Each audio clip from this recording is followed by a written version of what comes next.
Hey guys, welcome back to another week of Food in Common. We have Maddie with us again this week, which is so exciting, and she's going to be taking you through the recipe. We're going to make a shepherd's pie, except instead of using meats, we're going to be using potatoes, lentils, and turnips. Except I'll let you in on a secret, we're using sweet potatoes instead of turnips today, but today only, I promise.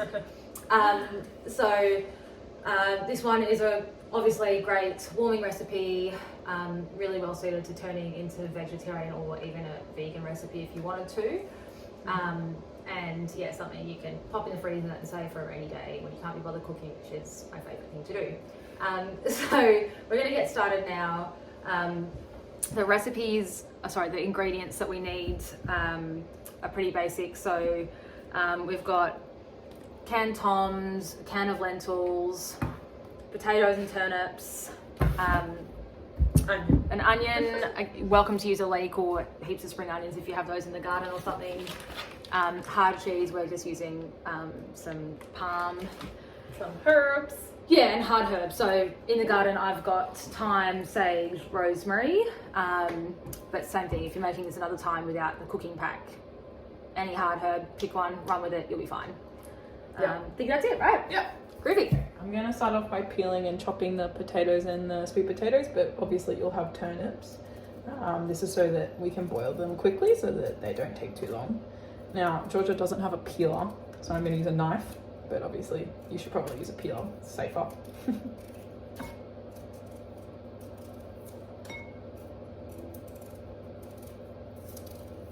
Okay, so now that they're peeled, we're going to chop the potatoes up into maybe like 2 centimeter pieces because you want them to cook quickly, but you don't want them to get like waterlogged and stodgy and then have yucky watery mash.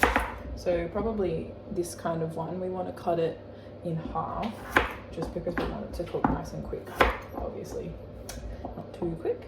And we're going to chuck it all into our pot like this. Okay, so once your veggies are chopped and your potato and sweet potato kind of look like this size, that's a good size, fill with water so that they're covered, and then just put a little salt in for a little flavor. And then we're going to put it on a medium heat for about 15 to 20 minutes until you can put a knife through it softly and they feel nice and squishy. Okay, now that your potatoes are on, we're going to cut up the onions and the garlic ready for the lentil base of the shepherd's pie. So you're just gonna roughly, do a nice little fine dice of the onion. This is the trick that I like to do for it, but you can do it however you like.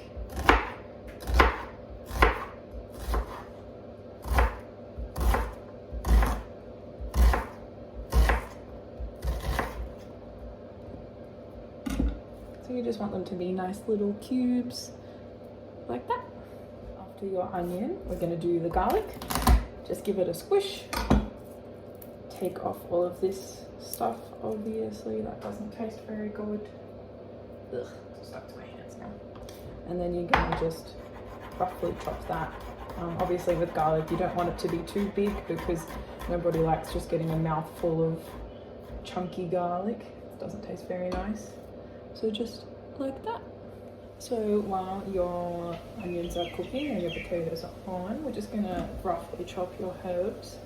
So these are from Georgia's garden, as she said before. We've got rosemary, a little bit of sage and some thyme leaves, and you're just going to get so that they're nice and sort of small so that they're not too big, but you can still get that lovely flavour from them.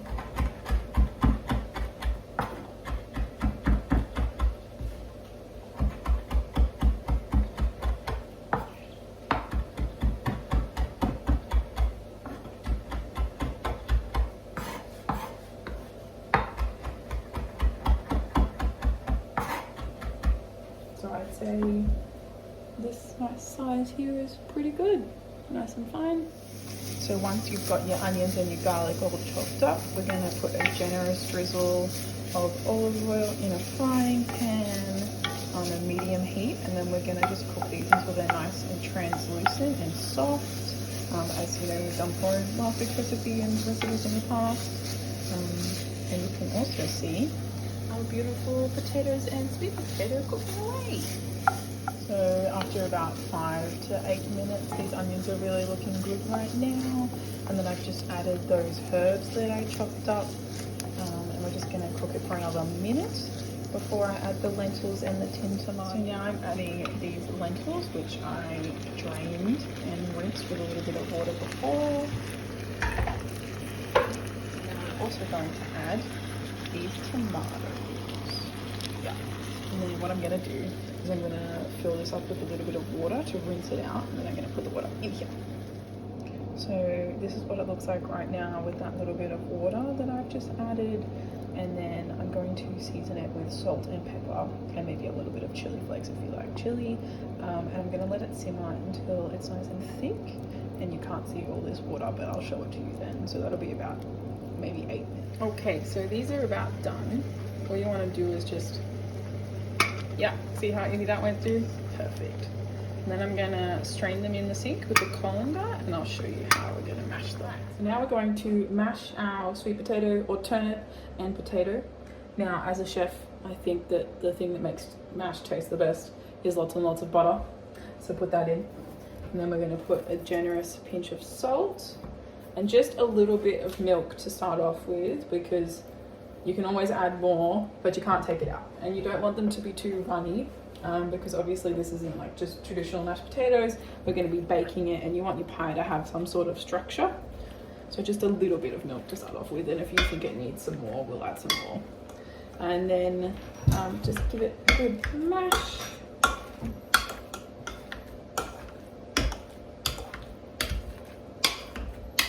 Make sure that the butter is evenly spread throughout. I might get a spoon and just mix it, because this masher is not very good at actually mixing.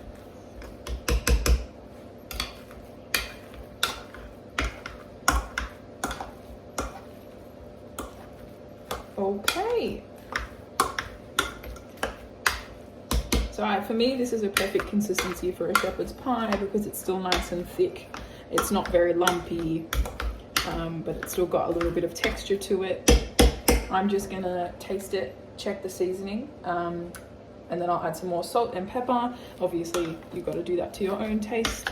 And that's that part of the pie done. Okay, now this is the perfect consistency. It's not too runny, but it's still got a little bit of liquid to it. It looks and smells really delicious. I wish you could smell it.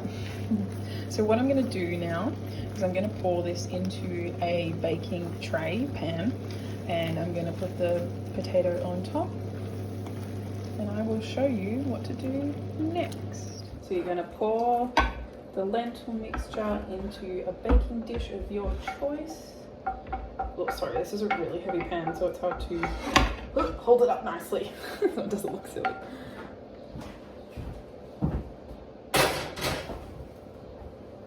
And then you're going to spread the lentils nice and evenly, like so. And then we're going to come over here. Got my mash, and I'm just gonna get that all on there, get it nice and even, make sure it's covering all of the lentils, or as much as possible really.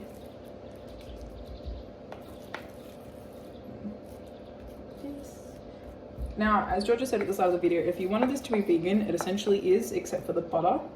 So sometimes when I'm at home and I just don't have butter, or I don't know, I prefer to have Nuttelex on my toast and stuff like that, you could just use Nuttelex in your mash instead of butter if you're cooking for someone who's vegan. Obviously we're in summer now, but this meal in winter is the best thing ever, with lots of butter and cheese and hearty lentils and stuff like that. So that looks pretty good to me. Now you're gonna sprinkle your cheese over the top. To me, this is the best part. Cheese is always the best part. And then I'm gonna pop it in the oven, which I've preheated to 200 degrees, and I'm just gonna cook it, because everything is already cooked. I'm just gonna cook it until the cheese is nice and melted and golden, and it's looking really delicious. So it's been in for about 15 to 20 minutes, and I've just taken it out of the oven now. This cheese doesn't really brown too much, but yeah, looks pretty good.